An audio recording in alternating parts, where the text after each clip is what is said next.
the king, the king, starring the king, the king, starring the king, the king.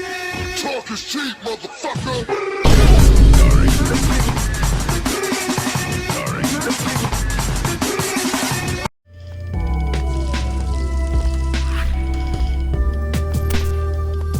Good afternoon, Genesys gamers! I'm MBT, and this is 100 Point Playtesting. Blazing Dominion is, well, pretty much out, so we're going to spend the next few weeks looking at the decks this monumental set makes playable, beginning with everyone's king. Presenting, Red Dragon Archfiend. Red Dragons! So here's the list. As always, I'll give you a background about the archetype, a little bit of discussion about what I hope the deck can do, and of course the card by card. But first, this video is sponsored by Yu-Gi-Oh! Pro Deck. Looking for a place to steal, find inspiration for Genesys decks? Well, look no further. I've already spent years telling you about how Yu-Gi-Oh! Pro Deck is the best repository of deck lists, strategy articles, third-party assistance with alternate ways to play Yu-Gi-Oh!, and card collection management on the internet. But right now, it's also the best way to find Genesys lists. You can sort by deck type, filter high-level tournaments to see what's been working, and download decks you see in any format you desire. That's why I'm proud to be sponsored by www.ygoprodeck.com. Now back to the video. With that, let's reveal the Red Dragon.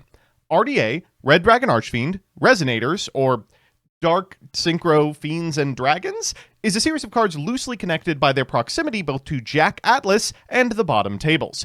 Despite the fact that this archetype, in quotes, has cemented itself as one of those always-around strategies that gets a couple of cards every set, it's yet to really do anything. Now, that's not for lack of trying. Red rising into Crimson Resonator has been pretty good since release, but it's never been sufficient for the synchro slop Konami envisioned.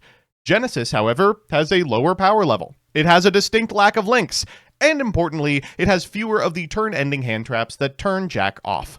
Hopefully, we can use the new support in Blazing Dominion to manage something magnificent. So with that, let's get into the card by card. First up, a newbie, Power Vice Dragon. An RDA synchro summoned using this card can't be destroyed by battle, and if you control no monsters or all monsters you control are dark synchros, this can be specialed from your hand. If specialed, you can add a Resonator from your deck to your hand, and you are locked from the extra for the rest of the turn, except for dark synchros. Get used to hearing that. After that, we've got 3 copies of Soul Resonator, 3 copies of Bone Archfiend, and 2 copies of the new Darkness Resonator. This card can reveal a Red Dragon Archfiend in your extra deck, special summon this, you're locked, and then during your main phase, you can normal summon a Resonator once per turn. You can target any number of tuners you control and change their levels to 1. This allows you to cut a lot of the garbage from the strategy. But we're still playing some of it, as evidenced not only by the 2 Vision Resonator, but the 1 Synchron Resonator, which regrettably does come up.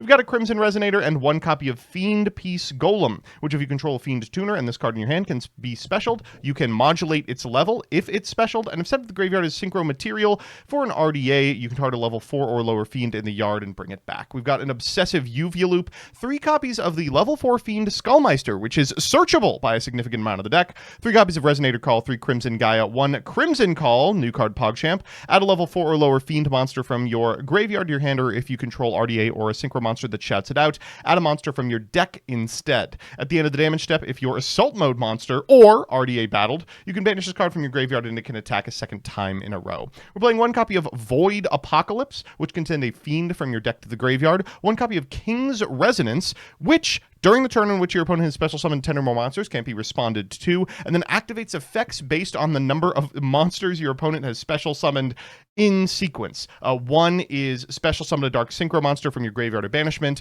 3 is your RDA adjacent monsters can't be affected by cards, I believe. And then 5 is book your opponent's field. After that, we've got a Red Rain, 1 Red Zone, and then some hand traps. Our pointed cards are 3 Fuelos, 3 Nibiru, and 3 DD Crow. I want to give a specific shout out to Nibiru, who does clog your field, but since most of your lines go through Bone Archfiend, that's going to be the card you send in order to summon it. In the extra, we have Red Supernova Dragon, Stormbane Dragon to Stormbin, a card I did not know existed, which says it can't be targeted with card effects. You can only use its effects once per turn, and can banish any number of dark monsters from your graveyard that can't be normal summoned or set to banish that many monsters your opponent controls. If your opponent has more cards than you, this is a quick effect, and if sent to the graveyard, you can special summon a banished dragon monster. This card is a perfect pair with our 10-pointed Bestial Dispotter, but we've also got a Hot Red Dragon Archfiend Bane, double RDA, Scarlight, Scarred, Belt, Crimson Blade Dragon, a 7, thank God. If this card is synchro summoned, you can take a level 8 or higher monster that can't be normal summoned or set from your deck or graveyard, add it to your hand or special summon it, but negate its effects. And at the start of the damage step, if this card battles a level 5 or higher monster, you can destroy that monster. In the TCG, this is used to get the Bestials. Here we're using it to loop Scarred Dragon Archfiend. We've got 3 copies of Red Rising, 1 copy of Hot Red Dragon Archfiend Abyss, 1 the Crimson King, which is an 8. If synchro summoned, you can add a card that mentions RDA from your deck to your hand, and when your opponent activates a monster effect, you can banish this card you control to special summon an RDA from your extra deck, and if you do, its attack becomes doubled. It can't be destroyed by your opponent's card effects. Finally, of course, the Dispotter, and then on the side, we've got 3 Shared Ride, 3 Blizzard, 3 Illusion Gate, 3 Lancia, and 3 Radiant. We've got 3 points to play with, so if you want to play Cosmic Cyclones, you can do that as well, but otherwise, let's hop into a game. Our match is up against Doom Z, a deck that has gotten a lot better since the release of Blazing Dominion. We're going first. Let me show you what this deck can do. Now, we've opened Resonator Call into Soul Resonator, which is a 1-card combo, but we're going to do it a little differently than you would in a normal match, just because we've already drawn 2 trap cards, so we don't need to go through like Crimson King, for instance. Instead, we're going to use the effect of the Bone Archfiend, summon itself to our side of the field by pitching a Resonator Call, then activate its effect on field to send a Crimson Resonator into Red Rising Dragon, bring back the Crimson Resonator into Crimson Resonator, summon from deck a copy of Synchron and a copy of Vision. From here, we can synchro summon a copy of Scarred, and then afterwards, we can trigger the graveyard effect to grab a copy of Crimson Gaia. Next, of course, we can synchro summon a Hot Red Dragon Archfiend Abyss. From here, we will add back that Vision Resonator and summon out a Red Dragon Archfiend before activating Crimson Gaia and using its effect to get Mr. Golem. From here, we can summon the Golem to our side of the field, and let's do a little bit of math. 5 plus 2 is 7, meaning we can go to Crimson Blade, summoning back this Scarred, and then allowing us to summon the Vision Resonator into Dispotter, set 2.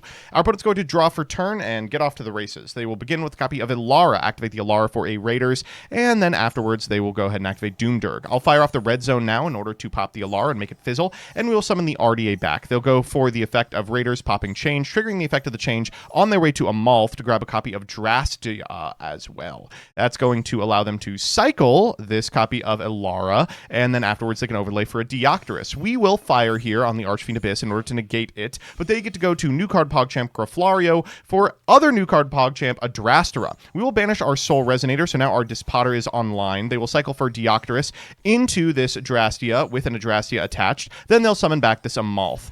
They will activate the effect of their monster to rank up. That's perfect for us to book the board, at which point they Doomsy change to pop a Power Patron, getting our last point of interaction, the Skullmeister, to the yard.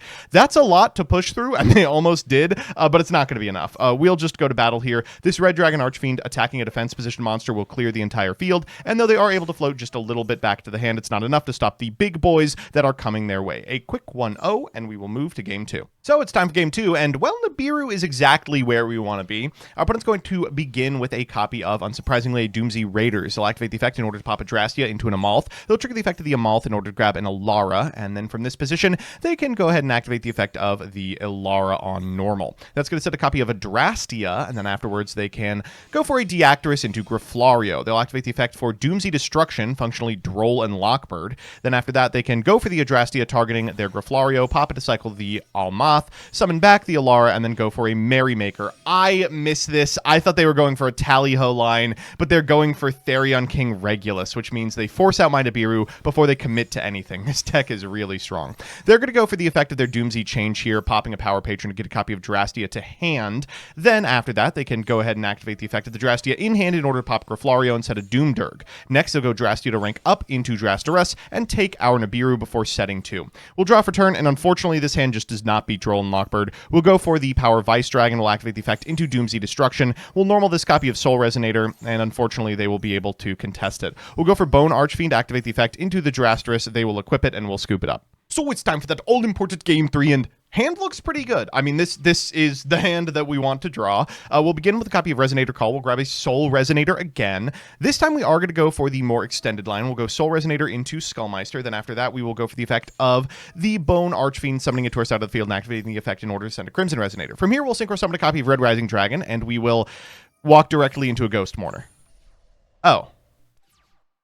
All right, well, that's the end of the game. They're going to go Twin Twister in order to pop my Blizzard, then go for Surfacing Big Jaws, using its effect to get Drake Shark, which will Poplar itself onto the field. From this position, they can overlay those two monsters in order to make Deactorous, then activate the Deactorous effect, popping our copy of Red Rising Dragon and forcing out the Skullmeister on the Amalth. They'll go for Graffario for a Raiders, and this is all she wrote. The Raiders set means that they can extend ad infinitum, popping the Graffario for an Alara, triggering the effect of the Graffario and the Alara in order to grab a Doomsday change, and then afterwards summoning an Amalth to their side of the field as well. They'll go for Merrymaker into Sargass, into Therion King Regulus, and now we've got one card into 1 point of interaction, which is not where you want to be. We're going to DD Crow, I guess, just to make ourselves frustrated by how Regulus works, and then they'll change into a Drastia. Drastia effect to cycle back for Drastia, cycle back the Adrastia, make the Drasterus, get in for 27 and 28. Nothing we draw can get us out of this. We'll draw for turn. I mean, that's the worst card of the deck. Okay, we'll activate Bone ARCHFIEND, activate its effect on field, they'll take it, and we'll scoop it up. So we're back with the deck, and I don't love that result. Let's do the pros and cons. First, the pros. 1, you do win the game if you're uninterrupted. Between Dispotter, Hot Red, and the Billion Traps, you are likely to walk with it if your opponent lets you. 2, you've got a pretty decent ability to win on the crackback. A bunch of these cards get much better if your opponent already has stuff. And 3, this is like one of the only decks in the game that searches hand traps. And the cons. 1, boy, all right, well, we'll get this one out of the way. The deck still has a huge glowing stop me button in Red Rising Dragon. It's not a hard once, but Crimson is. So any practiced opponent is going to dog walk you. 2, it is so bad against book effects, your board can end up weirdly clogged in a way that turns off Crimson and Vice and all your shit just by virtue of having unknown guys on field.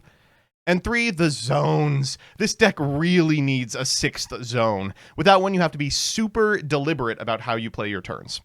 All in all, I like this deck, but it's definitely not the powerhouse it'd have to be top tier.